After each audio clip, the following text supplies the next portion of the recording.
Welcome everyone to another edition of Play It Through, and on this edition it's Donald Duck, brought to us by Kemco. Donald Duck is actually the Japanese version of a game that came to North America known as Snoopy's Silly Sports Spectacular. Due to licensing, Kemco had to change the character from Donald Duck to Snoopy in order to release it in North America. The game is an Olympic-style game with several different events or mini-like games that you'll have to play. The main game has you playing through each of the events 3 total times, and every time you complete an event, you get a score based on your performance. At the end of all 3 of your times through all the events, your total score is racked up and then you're rewarded with either a gold, silver, bronze, or no medal at all. So here we go with Donald Duck for the Famicom. When we start the game, we get, of course, our title screen, which has an interesting animation. Donald Duck is actually competing against Daisy in this version, whereas in Snoopy's game, you actually competed against Snoopy's cousin, Spike. The first event up is the sack race. When you start up, you have to wait for the kind of indicator to go off overhead. Once that goes off, you'll then be able to start hopping your way towards the finish line. As you're going, just have a steady press of the button, not mashing the button as fast as possible, but like a nice steady slow push, like with a millisecond or so apart from your hits, and you'll be able to get a nice good pace going. Watch out for your opponent while doing this so you don't get knocked down or land on any of the manholes that are flipping.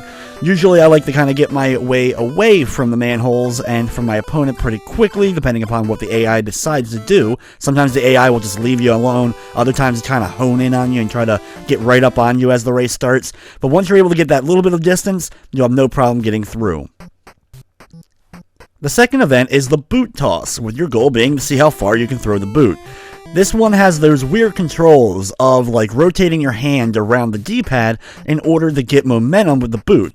Once you get some momentum going, release the boot and it'll go flying. It's a very simple mechanic. You don't have to like keep rotating and get more and more speed like you do in games that have a similar mechanic to it. Once you have that initial momentum going, wherever that boot is in the rotation, that's how far it's going to go when you end up releasing it. The pogo event is up next, where you have to jump over walls with the pogo stick. One of the more awkward events of trying to get the right speed and then being able to hit the jump button in order to clear each of the bars. We'll get into a little bit more detail the second time around on that one. The next event, though, has you pushing Daisy in a gondola in Venice. You basically have one button to kind of push her, and then you have to kind of make your way on the boat itself, either up on the top portion of the boat or down on the bottom of the boat, and the boat slowly kind of turns back and forth as you guys are battling. The exact precision of what is needed to knock your opponent out is something I still haven't quite figured out, as I've played this game a lot, including even speedrunning it, the Snoopy version, and I still don't quite have a grasp on how exactly you're supposed to knock your opponent out instantly each time. It's mostly like trial and error and just hoping you mash or hit the button enough in order to hit your opponent right at the right time the boat is turning in order to knock him out. The next event, another weird one, in front of the Leaning Tower of Pisa, has you carrying a Leaning Tower of Pizza.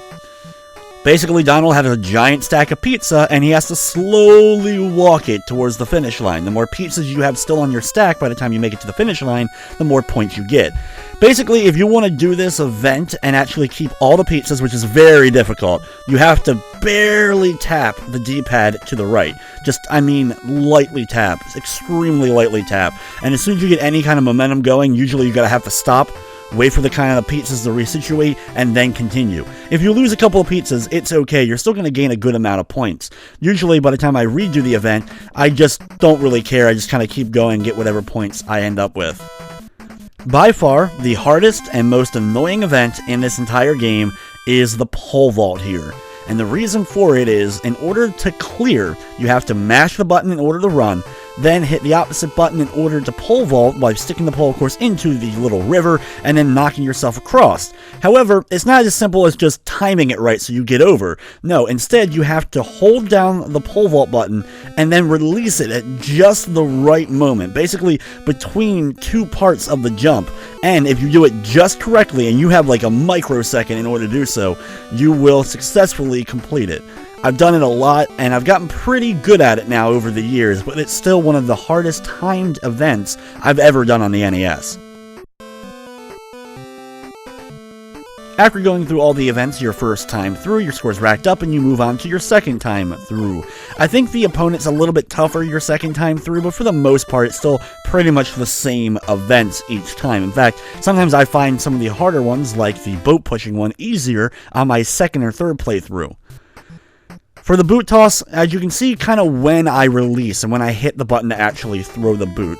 Basically, you want to go around pretty much like 3/4 of a circle and then release it right after it goes past Donald's legs. Like right in between his legs. That next thing right after that is when you're going to want to launch the boot and send it flying. If you time it right, you'll have 10 every single time you do it. For the pogo, the key is getting that initial momentum. Once I kind of have that and get like a nice speed going, I usually can judge when I can make my jumps, but sometimes, because of the way the momentum works, you may be a little bit too close to one of the bars and end up jumping and just barely clipping the bar and end up falling over.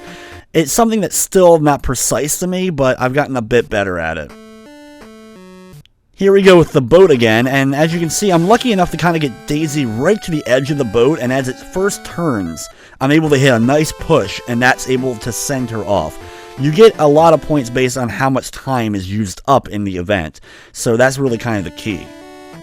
Now, I'm going to do the unsmart thing and just kind of run through the pizza event. You'll still end up with 4 pizzas in your stack if you just hold right on the D-pad, but this gives you, of course, very few points. I should still have plenty in order to get my gold medal, but to kind of speed things up a little bit, just run through the pizza event. But it's not something I recommend doing, especially if you're going for that gold. Here we go with the pole vault again. Like I said, it's really kind of impossible to show exactly when to release it, but it's like right there. Like right as you're going between parts of the vault is when you need to release the button, and it's so precise. You could probably do it a dozen or more times and fail, and then all of a sudden on your 13th time it works, and you think you've been doing the same thing every single time. The pole vault is extremely annoying in this game. Then we're back to the sack race for the third and final time.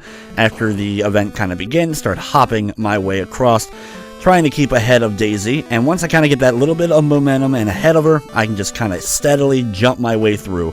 I may have to wait a few times or a few seconds for the manholes to kind of spin around, but if you just hit up or down on the D-pad just a bit, you'll be able to move Donald quickly out of the way and be able to keep moving. I always find it funny if your opponent lags far too behind, the other person will push them forward.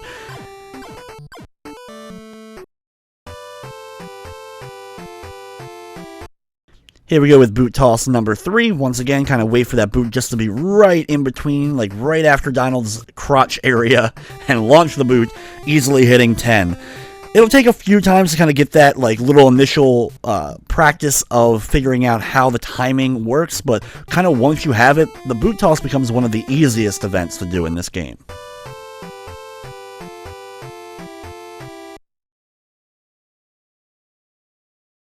Here we go once again with the pogo stick jump.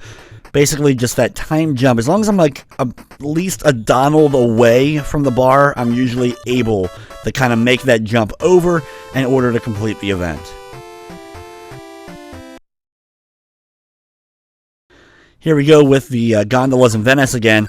It's that kind of timing. If I'm able to get it right up against the edge of the boat quickly, which is not always something you can do because sometimes it'll really kind of push you forward, getting away from the corners of the boat. But if you kind of get her in that corner and then hit one nice good push right as the boat's turning, that seems to be the best strategy.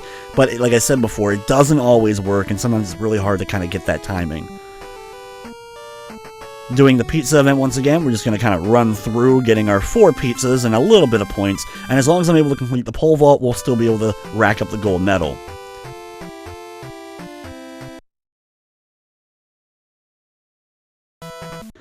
Finally, the pole vault for the 3rd time, run on through, and then right here, release, and barely able to get over.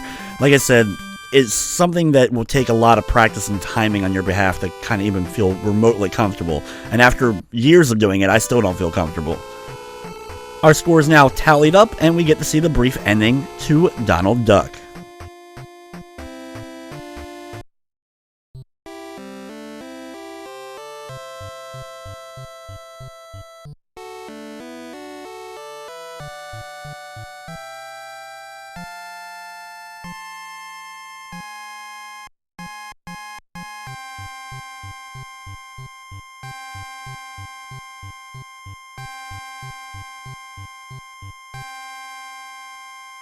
One thing that's a bit disappointing, no matter what score or gold medal you end up getting, you pretty much get the same ending. I think if you don't get any medal at all, you don't even get the trophy, but as long as you're able to get the bronze, you'll still have the same exact ending, except for this screen will be slightly different. It'll say you're a bronze medalist and have, of course, a different colorization to the medal, but that's it. That's the only difference with the endings in the game. It's a bit disappointing that with the gold, you don't get something special as well. But anyway, guys, that's going to wrap up this episode of Play It Through.